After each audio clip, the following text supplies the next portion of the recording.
What's up, guys? Welcome back to another episode of I Got a New Car and I Don't Really Know What I'm Doing, and the weather's shitty today, so I hope you enjoy. I'm not even gonna mess around and try and do like a cool reveal or anything. The other day I bought a 1991 Toyota MR2, and let me tell you a little bit about what's wrong with it.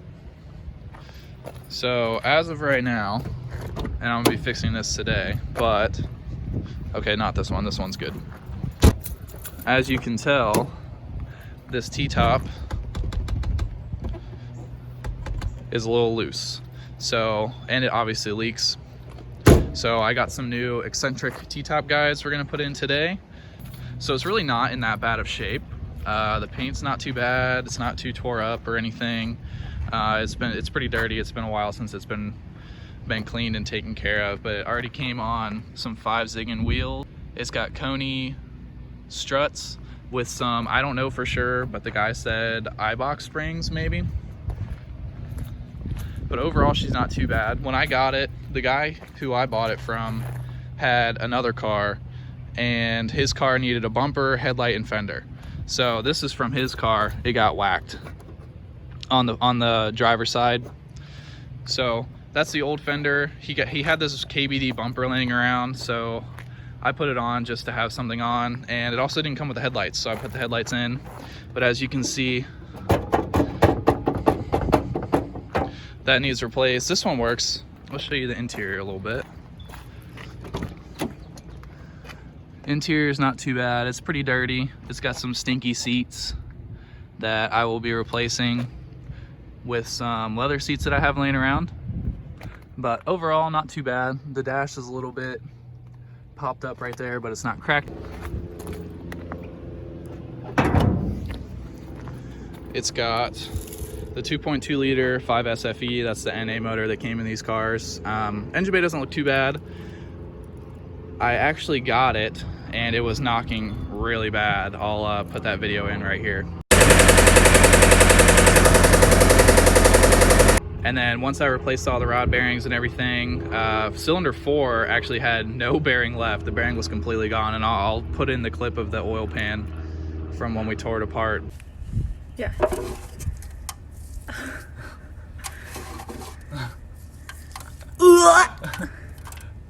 This car came with aftermarket headers.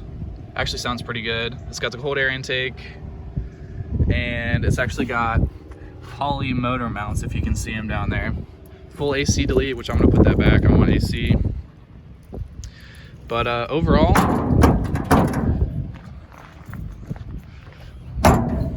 she's not too bad. I really love these cars. I've had one of them before. It was not at all in good condition.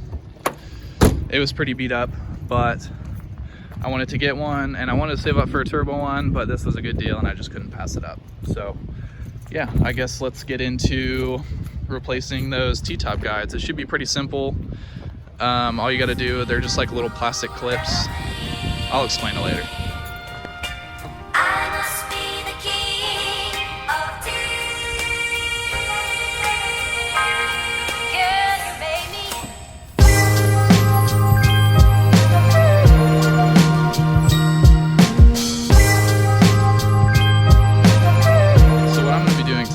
The T-top's leaked pretty bad, partially because that window over there doesn't really line up correctly, and you know, you saw me jiggle this one.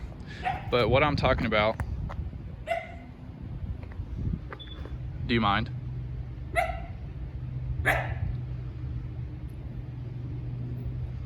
Anyway, what I'm talking about is these guides. Sir?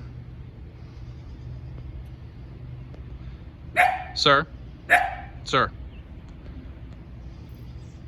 But anyway, what I'm talking about is these little plastic guides right in here. You can see this one's actually missing. That's why that T-top had so much play.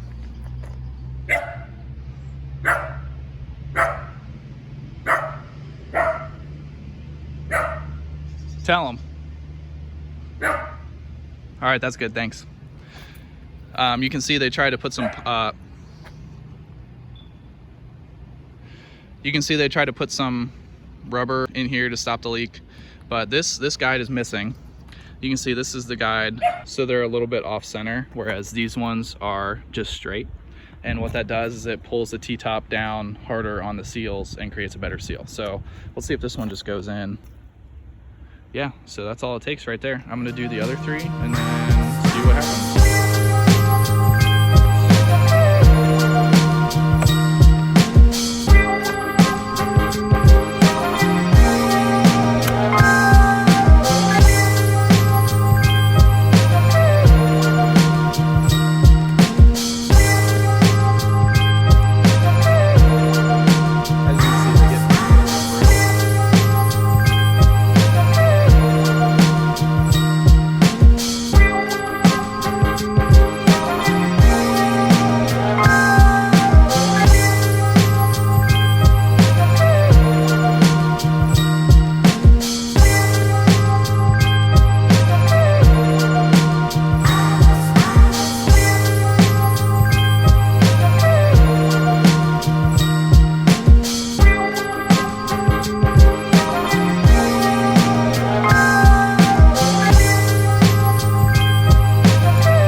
And that's it for the T-top eccentric guide installation. You can see they're a little bit off center as opposed to the stock ones. So I'm gonna get the other T-top and see what happens.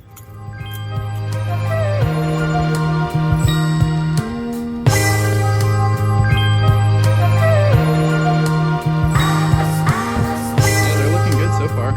I wanna get a clip of me starting it up and letting you guys hear how it runs. As of right now, no dash warning lights except for airbags, so that's nice. Probably put an aftermarket steering wheel in it anyway, but here we go.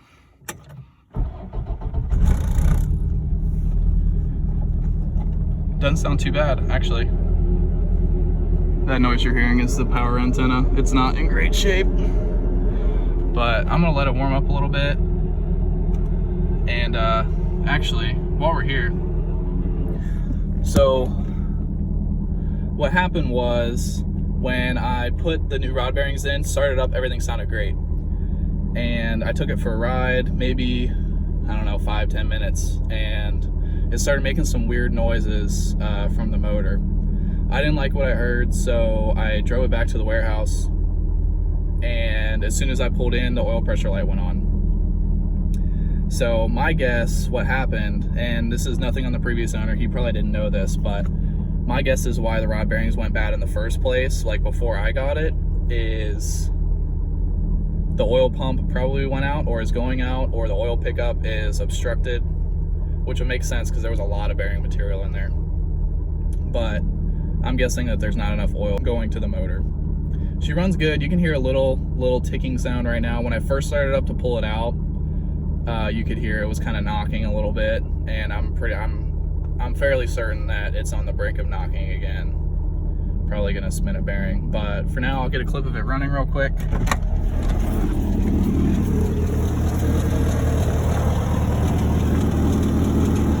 You can kind of hear there's something a little bit off about the exhaust. So it's got aftermarket headers just to a stock exhaust, but I did a flyby of my buddy's shop where he works. He said it sounded pretty good, so I'm gonna do a little exhaust after it warms up. I'm gonna do a little exhaust clip because I'm interested to see how it sounds.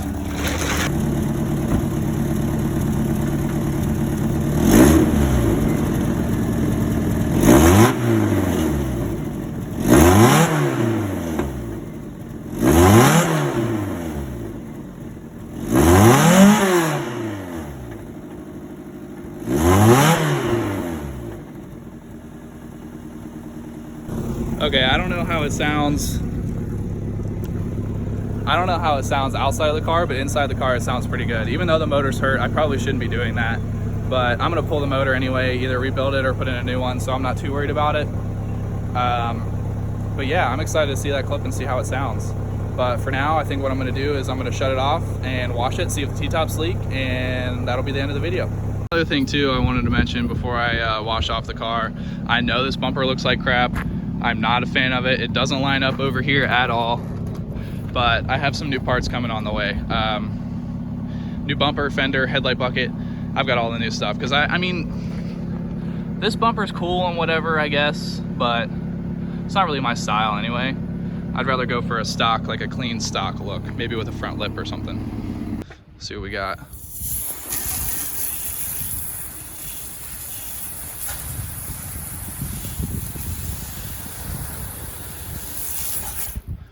All right, I'd say that's pretty good. Looks like it's all draining how it's supposed to. We'll see if we got any inside the car.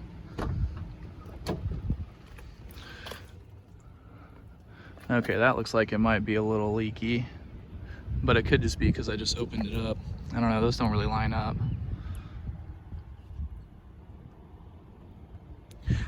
I don't know, I'll probably put some RTV, some black RTV here on the contact points. That's what I did on my last one and it solved the issue real quick.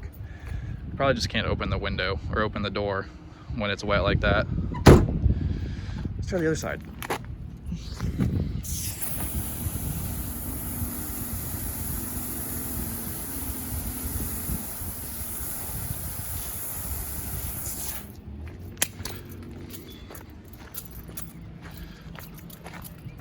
Oh yeah, it's still leaking in there. This window doesn't line up right, so that's part of the issue, I think. Not necessarily the T-tops. Oh yeah, you can see the seat in there. I'll just open the window. You can see the seat in here is pretty wet, but at least we kind of solved the problem, I guess. At least the T-tops are sealed on there now. I'm probably still gonna wash it off.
She actually cleans up pretty nice.